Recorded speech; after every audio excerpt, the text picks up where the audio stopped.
Meus irmãos, eu saúdo vocês com a graça e a paz do nosso Senhor. Eu queria, antes de falar sobre esse tema de hoje, vamos falar sobre a primeira e a segunda morte. Eu queria orar rapidamente para que o Senhor possa nos instruir nesse tempo e abrir o nosso coração para tudo aquilo que Ele quer falar, amém?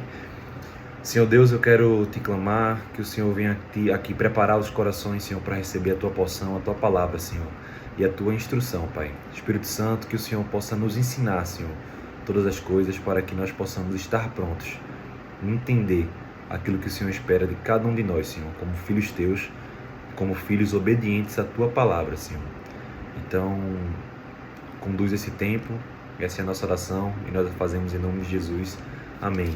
Meus irmãos, hoje vamos falar sobre, como eu disse, a primeira e a segunda morte. Mas antes de iniciar, eu queria já começar com uma pergunta. Você já pensou que a morte ela não é o fim? Certamente eu creio que sim. E nós aqui vamos estar falando sobre uma morte física, que é essa primeira morte, da qual, de fato, todos nós passaremos por ela. E uma segunda morte, uma morte eterna, uma morte espiritual, que aí sim não está reservada a todos nós. Eu creio que a nenhum de vocês que está vendo esse vídeo, em nome de Jesus, mas vamos entender um pouco mais o porquê disso. Primeiro a gente tem que entender lá em Gênesis a origem da morte e do pecado. A morte como consequência do pecado. Lá em Gênesis 2:17 a gente vai ver a instrução do Senhor a Adão, dizendo que se ele comesse do fruto, certamente ele morreria.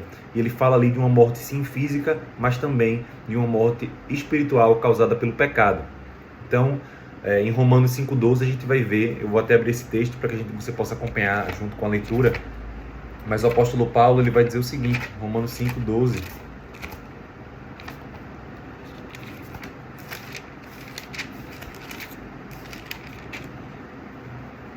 Diz, portanto, assim como por um só homem entrou o pecado no mundo, e pelo pecado a morte, assim também a morte passou a todos os homens, porque todos pecaram. Então, nós de fato recebemos por herança de Adão, mas também porque nós somos pecadores. Todos nós pecamos, estamos destituídos da glória de Deus. É o que diz lá também em Romanos, capítulo 3, versículo 23. Então, é certo que nós entendemos essa morte como consequência do pecado e temos que distinguir entre essas duas mortes, a primeira e a segunda. A primeira morte é uma morte, como eu disse a vocês, inevitável e física. Esse corpo, ele em algum momento, que só o Senhor sabe, nós de fato iremos passar dessa vida para a eternidade com o Senhor.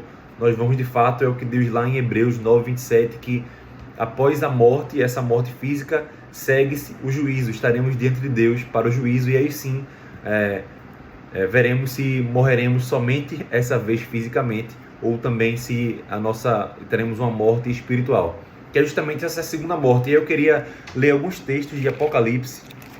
Se você tiver com sua Bíblia, você pode também abrir em Apocalipse. Vamos ler o capítulo 20 primeiro, versos 14 e 15, que diz o seguinte: então a morte e o inferno foram lançados para dentro do lago de fogo.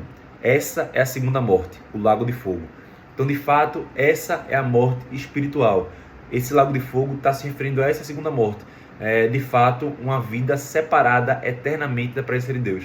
É, de fato, quando nós morremos em rebeldia ao Senhor, quando nós não morremos em Cristo, nós somos tidos como de fato aqueles que vamos morrer para a eternidade e vamos para o inferno, vamos de fato para esse lago de fogo, vamos para esse lugar onde esse texto de Apocalipse está apontando.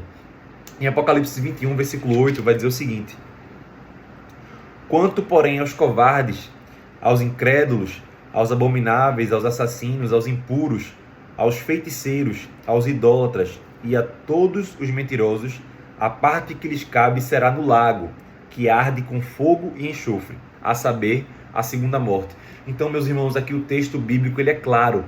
Essa segunda morte é essa separação eterna de Deus e é essa morte que nós devemos temer e é essa morte que nós devemos, com clamor e com urgência, anunciar às pessoas ao nosso redor.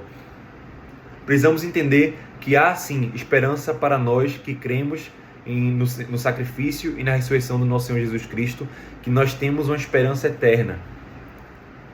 E nós estamos libertos da segunda morte.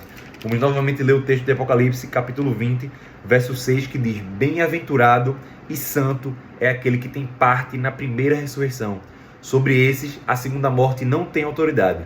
Pelo contrário, serão sacerdotes de Deus e de Cristo e reinarão com ele os 1000 anos.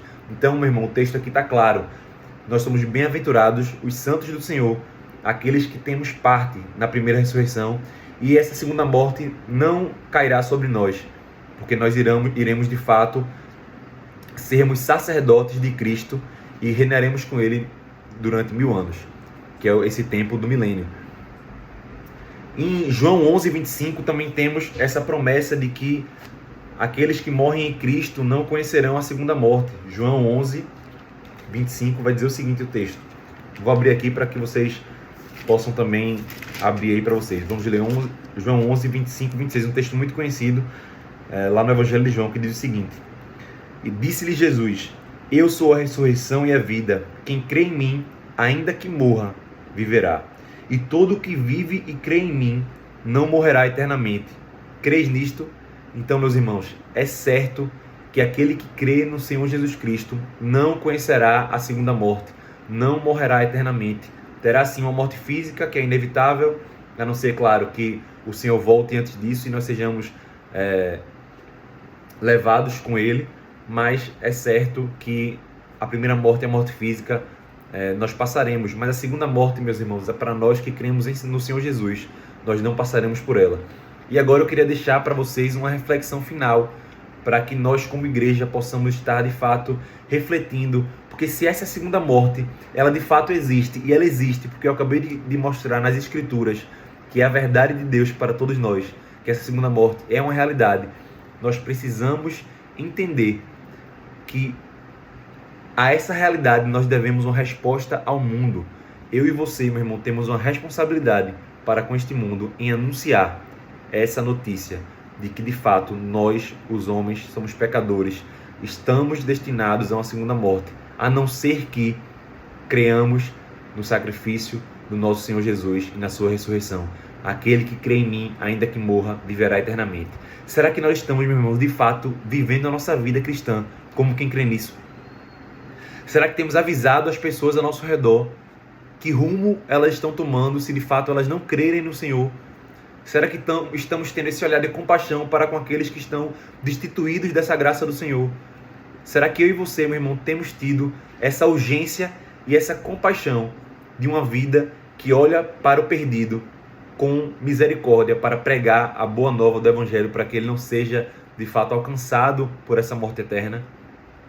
Meus irmãos, nós temos que de fato viver essa verdade e anunciar a notícia de que Cristo pagou o preço por nós.